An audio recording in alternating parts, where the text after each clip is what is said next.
आज की क्लास में हम class 10th maths chapter number 3 का एक्सरसाइज 3.2 सॉल्व करेंगे, जहाँ पर हमने प्रीवियस वीडियो में अपने आगे के question number first, second, third और फोर्थ को सॉल्व किया था। आज की वीडियो में हम क्वेश्चन नंबर 5, 6 और 7 को सॉल्व करने वाले हैं। सो चलिए स्टार्ट करते हैं बिना किसी देरी के। तो यह है आपका क्वेश्चन नंबर 5 बुक में। पहले क्वेश्चन पढ़ते हैं, फिर देखते हैं कि इसका सोल्यूशन कैसे किया जाएगा। क्वेश्चन नंबर 5 गिवन है, half of the perimeter of a rectangular garden whose length is 4 more than its width is 36 metre, then find the dimensions of the garden. पहले क्वेश्चन को समझते हैं। क्वेश्चन में आपसे कहा है half the perimeter of a rectangular garden.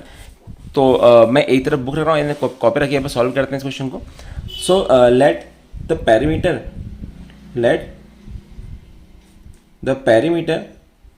Of the rectangular garden is 2 into L plus B. आप सब जानते हैं कि किसी भी रेक्टेंगल का जो पेरीमीटर होता है वो 2l प्लस बी के इक्वल होता है। और क्वेश्चन में ये गिवन है half of the perimeter of the rectangular garden whose length is 4 more than its width is 36 metre. जो इसका हाफ है, तो अकॉर्डिंग टू क्वेश्चन अगर हम कहेंगे तो half of the 2l plus B, perimeter का जो हाफ होगा वो किसके इक्वल है? क्वेश्चन के अकॉर्डिंग वो आपका 36 के इक्वल है। सो यहां से इक्वेशन बनेगा 2 and 2 cancelled out, so l plus B equal to 36। इसके बाद मुझे सेकंड थिंग गिवन है यहाँ पर, आपको उस पर आते हैं। और इसमें ये कहा गया आपसे whose length is 4 more than its width, जिसकी लेंथ है इसकी विड्थ से 4 मीटर ज़्यादा है। सो लेट करते हैं यहाँ पर जो इसका विड्थ है वो है x, तो इसका लेंथ क्या होगा? x प्लस 4 होगा। तो यहाँ पर मैं लेट कर रहा हूँ, let the width of that garden is x, let width equal to x, then the length will be that is 4 more than the width, तो ये x प्लस 4 होगा। तो ये बनती है हमारी यहाँ से रिलेशन विड्थ में और लेंथ में। सो क्वेश्चन के अकॉर्डिंग हमें यहाँ पर जो आपका गार्डन है उसकी डायमेंशंस को फाइंड करना है। डायमेंशंस मतलब क्या है? यहाँ पर डायमेंशन का सिंपल मतलब ये है कि अगर कोई गार्डन रेक्टेंगुलर गार्डन है तो उसकी लेंथ और उसकी ब्रेथ क्या होगी। तो चलिए इन दोनों इक्वेशंस की हेल्प से यहाँ पर हम लोग इसमें फाइंड करते हैं एल का और बी का वैल्यू। सो मेरे अकॉर्डिंग जो मेरा लेंथ है वो है एक्स प्लस 4 के इक्वल। आप देख पाएंगे हमें यहाँ पर जो हमारा, अगर हमने विड्थ को एक्स सेलेक्ट किया था तो हमारा लेंथ था एक्स प्लस 4, तो एल होगा एक्स प्लस 4 प्लस जो विड्थ का वैल्यू है वो है एक्स के इक्वल, और ये है 36 के इक्वल। सो मैंने क्या करा, मैंने इस वाली, सपोज ये इक्वेशन फर्स्ट है तो मैंने इक्वेशन फर्स्ट में यहाँ पर विड्थ और लेंथ की वैल्यू पुट करी है। तो अगर सॉल्व करते हैं तो यहाँ से आएगा 2x equal to 36 minus 4। Solve करेंगे तो x का वैल्यू आएगा 32 अपॉन 2, तो ये आता है 16 के इक्वल। सो x का वैल्यू आया 16। अगर x 16 है तो ये शो क्या कर रहा है? ये शो कर रहा है जो विड्थ होगा इस रेक्टेंगुलर गार्डन का वो x के इक्वल होगा। सो देयरफॉर हम यहाँ से कह सकते हैं therefore width of the garden means x equals to 16, and जिसका लेंथ होगा, length that is x plus 4, तो किसके इक्वल होगा? वो होगा 16 प्लस 4 मीन्स 20 के इक्वल। सो यहाँ से हमें लेंथ और विड्थ मिल चुकी है इस गार्डन की। ओके, सो एक बार मैं वापस से क्वेश्चन को फिर से एक्सप्लेन कर दे रहा हूँ। क्वेश्चन में ये गिवन था the half of the perimeter of rectangular garden. So perimeter किसी रेक्टेंगुलर गार्डन का होता है वो 2l प्लस बी के इक्वल होता है, एंड जिसका हाफ है वो 36 के इक्वल है। तो हमने यहाँ पर half of 2l plus B equal to 36 किया, तो यहाँ से हमारा फर्स्ट इक्वेशन निकल गया है जो था l plus B equal to 36। अब क्वेश्चन में ये भी गिवन था कि जो रेक्टेंगुलर गार्डन की लेंथ है वो उसकी विड्थ से 4 ज़्यादा है, 4 मोर देन इट्स विड्थ। अगर सपोज करते हैं कि जो विड्थ है वो x होगा तो लेंथ होगा x प्लस 4। तो यहाँ से हमने इक्वेशन फर्स्ट में l और b की वैल्यू पुट करी। यहाँ पर लेंथ है x प्लस 4 और जो विड्थ है वो है x, और वो 36 के इक्वल होगा। सॉल्व करा तो यहाँ से हमें x का वैल्यू मिलता है वो है 16, और x हमारे अकॉर्डिंग विड्थ है यहाँ पर रेक्टेंगुलर गार्डन की, तो हम कह सकते हैं जो विड्थ होगा वो 16 के इक्वल होगा, और जो लेंथ है वो x प्लस 4 है, तो जो लेंथ होगा दैट विल बी 20। सो ये था फर्स्ट पार्ट, फोर्थ क्वेश्चन आपका exercise, sorry fifth question, question number 5 of exercise 3.2। तो चलिए बढ़ते हैं आगे नेक्स्ट क्वेश्चन के लिए। अब बढ़ते हैं क्वेश्चन नंबर 6 पर। यह है आपका क्वेश्चन नंबर 6।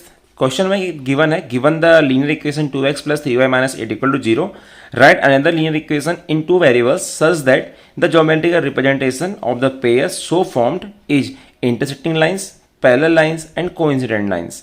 तो चलिए सॉल्व करते हैं क्वेश्चन को। सो ये है आपका गिवन इक्वेशन, जहाँ पर आपको इक्वेशन गिवन है 2x plus 3y minus 8 equal to 0। और अगर मैं इस इक्वेशन को a1x plus b1y plus c1 equal to 0 से कंपेयर करता हूँ तो मुझे यहाँ से a1 का वैल्यू मिलता है 2, b1 है 3 के इक्वल और c1 है माइनस 8 के इक्वल। और हमें इसके साथ में ऐसे लीनियर इक्वेशंस के पेयर चाहिए जहाँ पर अलग अलग कंडीशंस गिवन है। फर्स्ट केस में कहा है एक ऐसा पेयर दे दीजिए जहाँ पर लाइन्स इंटरसेक्टिंग लाइन्स हो। आप सब जानते हैं कि लाइन्स इंटरसेक्टिंग तभी होती है जब a1 upon a2 not equal to b1 upon b2 होना चाहिए। और इस कंडीशन को फॉलो करने के लिए हमें यहाँ पर क्या करना पड़ेगा, जो हमारा रेशियो देखिए हमारे पास a1 a2 का वैल्यू a1 और b1 का वैल्यू ऑलरेडी हमारे पास में है, और हमें a2 और b2 के ऐसे वैल्यू चूज करने हैं कि जहाँ से a1 अपॉन a2 और b1 अपॉन b2 अनइक्वल आ जाए। तो सॉल्व करते हैं। तो मैं यहाँ पर इक्वेशन लेता हूँ, let the equation B, let equation, आप कोई भी इक्वेशन लेट कर सकते हैं, बट ध्यान ही देना होगा कि a1 upon a2 b1 upon b2 के इक्वल ना आए। तो मैं यहाँ पर इक्वेशन लेट कर रहा हूँ 3x plus 7y minus 12 equals to 0। अगर मैं इसी इक्वेशन को कंपेयर करूँ तो आप देखेंगे यहाँ पर जो वैल्यू है a2 का वो कितना आ रहा है, दैट इज 3, और जो आपका b2 है वो है 7 के इक्वल, और जो c2 है वो है माइनस 12। और जो रेशियो आएगा यहाँ से a1 अपॉन a2 और b1 अपॉन b2 का, आप खुद देख पाएंगे वो अनइक्वल आ रहा है। देखिए क्योंकि जो वैल्यू a1 का है वो 2 के इक्वल है, जो वैल्यू a2 का है वो 3 है, जो b1 का वैल्यू है वो है 3, जो b2 का वैल्यू है वो है 7, और ये वैल्यू इक्वल नहीं है। इक्वल नहीं है तो इसका मतलब ये है कि लाइन्स हमारी इंटरसेक्टिंग लाइन्स हैं। तो ये है वो इक्वेशन जो इसके साथ में पेयर में है, जिसके लिए जो लाइन्स हैं वो इंटरसेक्टिंग लाइन्स हैं। इसी तरीके से हमें दो केस और गिवन है, पैरेलल लाइन्स का और कोइंसिडेंट लाइन्स का, जो बढ़ते हैं आगे। सो ये है सेकंड पार्ट, जहाँ पर हमें एक ऐसी लाइन चाहिए जो कि इसके साथ पेयर में हो और हमारी जो लाइन्स हैं वो पैरेलल लाइन्स की कंडीशन को फॉलो करें। और पैरेलल लाइन की कंडीशन होती है a1 upon a2 equal to b1 upon b2 not equal to c1 upon c2। तो मैं यहाँ पर इक्वेशन लेट कर रहा हूँ, let the equation B 4x plus 6y plus 9 equal to 0। यहाँ पर मैंने ऐसी इक्वेशन लेट करी जिसके लिए a1 और a2 b1 और b2 का एक तो रेशियो इक्वल आएगा, बट वो c1 अपॉन c2 का इक्वल नहीं आएगा। आपको ये एग्ज्यूम करनी पड़ेंगे ऐसी इक्वेशंस को। देखते हैं यहाँ पर जो a2 का वैल्यू है वो है आपका, अगर मैं यहाँ कंपेयर करूँ इस इक्वेशन को a2x plus b2y plus c2 से, तो यहाँ पर a2 का वैल्यू आएगा 4, जो b2 होगा वो होगा 6, एंड जो c2 का वैल्यू है वो है 9 के इक्वल। अब फाइंड करते हैं a1 अपॉन a2 का वैल्यू। a1 अपॉन a2 यहाँ पर आएगा 2 अपॉन 4, b1 अपॉन b2 या इसको आप 1 अपॉन 2 भी कह सकते हैं, और जो b1 अपॉन b2 है वो होगा 3 अपॉन 6 के इक्वल। और 3 अपॉन 6 को सॉल्व करते हैं, 3 बन जाते हैं 3 एंड 3 टू जा 6, तो ये आएगा 1 अपॉन 2 के इक्वल। और फाइंड करते हैं c1 अपॉन c2 का वैल्यू, तो वो किसके इक्वल होगा, -8 अपॉन 9, सो -8 अपॉन 9। अब देखिए यहाँ पर a1 अपॉन a2 तो b1 अपॉन b2 के इक्वल है, बट वो c1 अपॉन c2 के इक्वल नहीं है। तो ये कौन सी कंडीशन बनती है, ये बनती है पैरेलल लाइन की कंडीशन। तो हमारा जो यहाँ पर से इक्वेशन होगा वो ये इक्वेशन होगा। आप इसके प्लेस पे कोई और इक्वेशन भी ले सकते हैं, बस ध्यान ये रखना होगा आपको कि a1 upon a2 b1 upon b2 के इक्वल होना चाहिए और वो c1 अपॉन c2 के इक्वल नहीं होना चाहिए। तो ये था आपका सेकंड पार्ट। अब बढ़ते हैं थर्ड पार्ट में। सो यहाँ पर जो थर्ड केस है वो है कोइंसिडेंट लाइन्स का केस। और आप सब जानते हैं कोइंसिडेंट लाइन्स का केस ये होता है कि अगर a1 अपॉन a2 का जो रेशियो है वो b1 अपॉन b2 के इक्वल होना चाहिए और वो c1 अपॉन c2 के इक्वल होना चाहिए। अगर a1 upon a2 b1 upon b2 और c1 अपॉन c2 इक्वल है तो आप कहेंगे कि जो लाइन्स हैं वो कोइंसिडेंट लाइन्स हैं। सो यहाँ पे जो गिवन इक्वेशन है वो है 2x plus 3y minus 8 equal to 0। अब मुझे ऐसा पेयर चाहिए कि जिससे a1 upon a2 b1 upon b2 और c1 अपॉन c2 इक्वल हो जाए। तो यहाँ पर लेट करता हूँ एक ऐसी इक्वेशन जो कि है 4x plus 6y minus 16 equal to 0। आज यहाँ पर कोई और इक्वेशन भी ले सकते हैं। मैंने यहाँ पर ये इक्वेशन इसलिए ली है क्योंकि आप देखेंगे अगर तो यहाँ से a1 upon a2 means 2 upon 4, इसका वैल्यू है 1 अपॉन 2, और जो वैल्यू b1 अपॉन b2 का आएगा वो आएगा 3 अपॉन 6। सॉल्व करते हैं तो ये 1 अपॉन 2 के इक्वल आता है। और जो c1 अपॉन c2 होगा वो होगा -8 अपॉन -16। सॉल्व करेंगे तो ये भी आएगा 1 अपॉन 2 के इक्वल। आप देख पाएंगे यहाँ पे कि a1 upon a2 b1 upon b2 के इक्वल है और वो c1 अपॉन c2 के भी इक्वल है। तो यहाँ पर जो कंडीशन फॉलो हो रही है इस वाली इक्वेशन के लिए वो कोइंसिडेंट लाइन की कंडीशन है। तो यहाँ पर जो आपका इक्वेशन होगा वो होगा ये आंसर। सो ये था आपका आंसर क्वेश्चन नंबर 6 के थर्ड पार्ट का। सो चलिए बढ़ते हैं लास्ट क्वेश्चन में, जो कि एक्सरसाइज का लास्ट क्वेश्चन, क्वेश्चन नंबर 7। सो ये है क्वेश्चन नंबर 7, जहां पर आपसे कहा गया draw the graphs of the equations x minus y plus 1 equal to 0। आपको इस वाले इक्वेशन का ग्राफ ड्रॉ करना है and this equation 3x plus 2y minus 12 equal to 0। आपको इन दोनों इक्वेशन का ग्राफ ड्रॉ करना है and determine the coordinates of the vertices. उसके बाद में आपको उन कोऑर्डिनेट्स के वर्टिसेस फाइंड करने हैं, सॉरी उन वर्टिसेस के कोऑर्डिनेट्स फाइंड करने हैं उस ट्रायंगल के formed by these lines and the x axis, जो कि इन लाइंस के और एक्स एक्स के कट होने से बनेगा। तो देखते हैं ये इसका सॉल्यूशन कैसे होगा। तो सबसे पहले हम सॉल्व करते हैं इक्वेशंस को, ड्रॉ करते हैं इनका ग्राफ। सो ये है गिवन इक्वेशंस।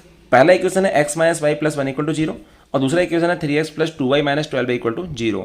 यहाँ पर मैं दोनों ही इक्वेशंस के पॉइंट्स में को निकालने वाला, जैसे कि आपको पता है हम जब ग्राफ ड्रॉ करते हैं तो यहाँ पर हम x और y की दो डिफरेंट वैल्यू लेते हैं, जिससे कि हमारे इक्वेशंस में से ग्राफ के दो पॉइंट्स मिल जाए और हम अपना ग्राफ ड्रॉ कर सकें। सो मैं यहाँ पर लेट करता हूँ, लेट y इक्वल टू 2। अगर y 2 होता है यहाँ से तो x का वैल्यू क्या आएगा, तो यहाँ सॉल्व करेंगे इसको।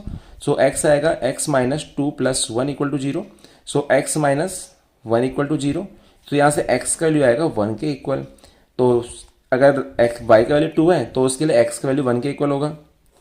इसी तरीके से यहाँ पर मैं y के वैल्यू अगर 3 पुट करता हूँ, इफ y इक्वल टू 3, तो x का वैल्यू क्या आएगा, x minus 3 plus 1 equal to 0। So ये हो जाएगा आपका x माइनस 2 इक्वल टू 0। तो वैल्यू आता है x का 2 के equal.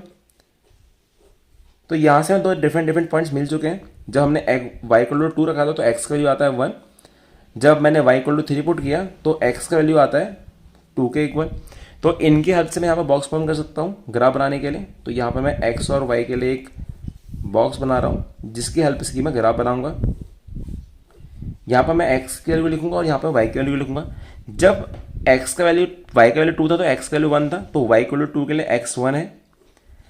When y equal to 3 then x equal to 2। जब y का वैल्यू 3 था तो उसके लिए x का वैल्यू था 2। ये था आपका फर्स्ट वाले इक्वेशन के पॉइंट्स के लिए।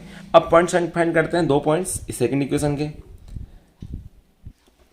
सो ये है आपकी सेकंड इक्वेशन। यहाँ पर मैं पहले y की प्लेस पे 0 पुट करता हूँ। इफ y इक्वल टू 0, अगर y 0 होगा तो उस केस में इतना x का वैल्यू क्या आता है, तो 3x plus 2 into 0 minus 12 equal to 0।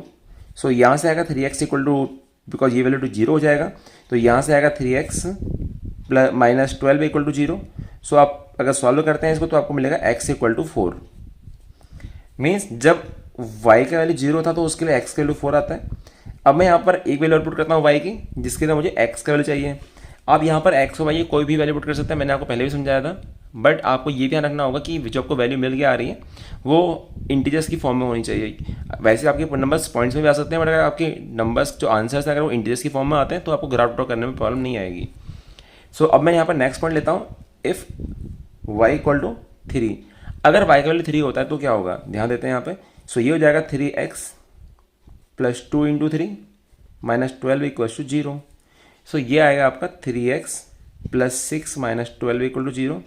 So ये हो जाएगा 3x माइनस 12 माइनस, अगर मैं 6 माइनस 12 करूँगा तो मुझे मिलेगा माइनस 6। तो ये हो जाएगा माइनस 6 इक्वल टू 0। ये इक्वल का साइन है। अब सॉल्व करते हैं इसको तो आपको मिलेगा x equal to 6/3। So value आएगा 2 के इक्वल। तो यहाँ से x का वैल्यू आता है 2। मीन्स जब y इक्वल टू 3 था तो उस केस में x का वैल्यू 2 के इक्वल आता है। सो यहाँ से हम इसकी हेल्प से अपना बॉक्स बना सकते हैं, जिसकी हम ग्राफ ड्रॉ करेंगे। सो यहाँ पर फॉर्म करते हैं इस इक्वेशन के लिए बॉक्स। तो बॉक्स इस तरीके से बनेगा, जहाँ पर मैं x और y की वैल्यू को प्लेस करूँगा। यहाँ पर आपने देखा था जब y की वैल्यू 0 था तो x 4 था, y 0 के लिए x 4 है। इसी तरीके से जब आपका x का वैल्यू 2 था तो उसके लिए y का वैल्यू 3 के इक्वल था। तो यहाँ पर मेरे पास में पॉइंट्स आ चुके हैं। अब मैं इसके लिए ग्राफ ड्रॉ करने वाला हूँ। सो यहाँ पर मेरे पास में एक ग्राफ है। इस ग्राफ में मैं जो मेरे पास पॉइंट्स हैं उनको प्लॉट करने वाला हूँ। जो फर्स्ट वाली इक्वेशन था उसके लिए जो मेरे पॉइंट्स हैं वो है 1,2। सो मीन्स x1 और y2। देखिए x का वैल्यू 1 और y का वैल्यू 2, मीन्स ये वाले पॉइंट की बात चल रही है। This is the point which is 1,2। मैं यहाँ पर लिख भी दे रहा हूँ इसको, this is the point 1,2। And the next point is 2,3 means x2 and y3। जब x2 था तो y का वैल्यू 3 था, तो ये पॉइंट कहाँ पे आएगा देखिए ध्यान से, दिस इज द पॉइंट 2। ये पॉइंट 2 है और इसके लिए जो y3 है वो यहाँ पे है, देखिए दिस इज द 3, ये है 3। सो x2 एंड y3 पॉइंट कहाँ पे मिलेगा आपको, वो मिलेगा आपको अप्रोक्सीमेटली यहाँ पर। So this is the point y2,3। तो ये पॉइंट जो है वो है आपका 2,3। सो मैं दोनों पॉइंट्स को ज्वाइन करता हूँ यहाँ से 1,2 और 2,3 को। तो आपको ये लाइन मिलेगी इस तरीके से कुछ। सो ये है दोनों ही पॉइंट्स को ज्वाइन करने के बाद में जो लाइन मिल रही है वो लाइन। अब मैं इसके पॉइंट्स को ज्वाइन करने वाला हूँ और यहाँ से मुझे एक और लाइन मिलेगी जो होगी सेकंड इक्वेशन की लाइन, या सेकंड इक्वेशन का आप ग्राफ कह सकते हैं। यहाँ पर जो फर्स्ट पॉइंट है वो है 4,0, सो मीन्स ये है 4,0 point, this is the point 4,0 and 2,3 कौन सा पॉइंट है ध्यान से देखिएगा, x2 and y3। x2 and y3 हम पॉइंट को ऑलरेडी यहाँ पर पॉइंट प्लॉट कर चुके हैं। सो अगर मैं इन दोनों पॉइंट्स को ज्वाइन करता हूँ सो आप देखेंगे यहाँ से मुझे एक लाइन और मिलेगी कुछ इस तरीके से।